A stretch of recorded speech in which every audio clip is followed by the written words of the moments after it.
How to manage places on Snapchat app. Hello guys, in today's video I'm going to show you how to manage places. So all what you have to do is simple.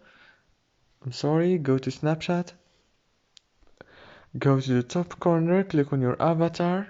Now after you click on your avatar, go to the top here, click on the settings, and it will take you to this page. Now all what you have to do is scroll down until you find places option.